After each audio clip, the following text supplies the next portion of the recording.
to use the Punk and Ryback match as my example, I think that WWE is like almost kind of setting themselves up for failure. Like when Paul Heyman went to the top of the cell, maybe it was just me, but I expected Paul Heyman to go through or off the cell to end the feud, because that would have I think that would have been perfect.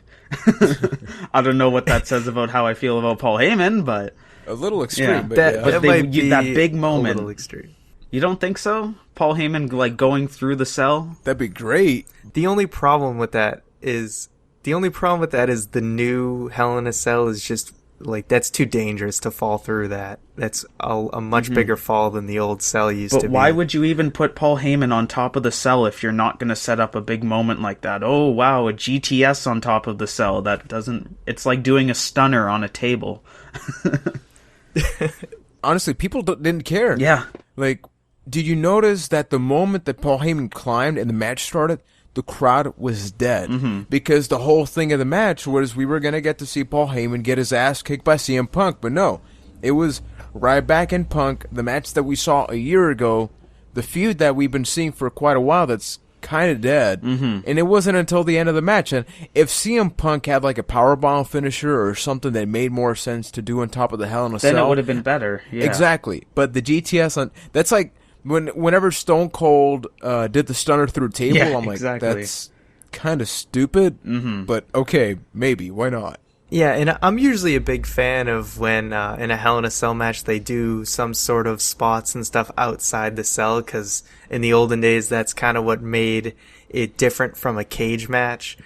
So I actually was like, oh, maybe they're going to do something interesting when Heyman went to the top of the cell, but now...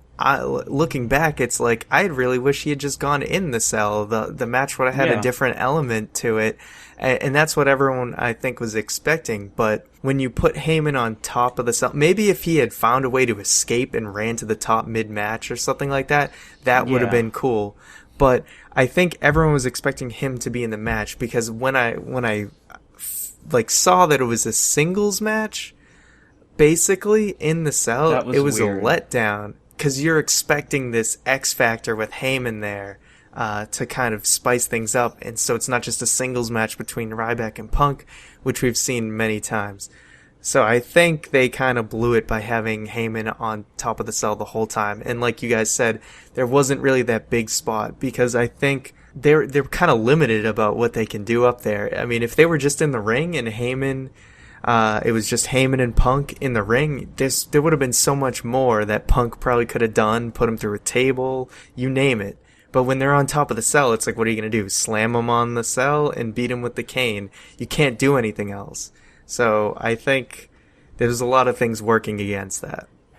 Yeah, like what if they did a situation where like Punk handcuffed Ryback and he couldn't help Paul anymore? Like, wouldn't have that been much better?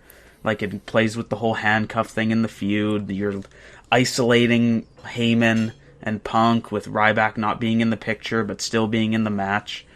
It would have been a way cooler situation, but I guess such is not the case.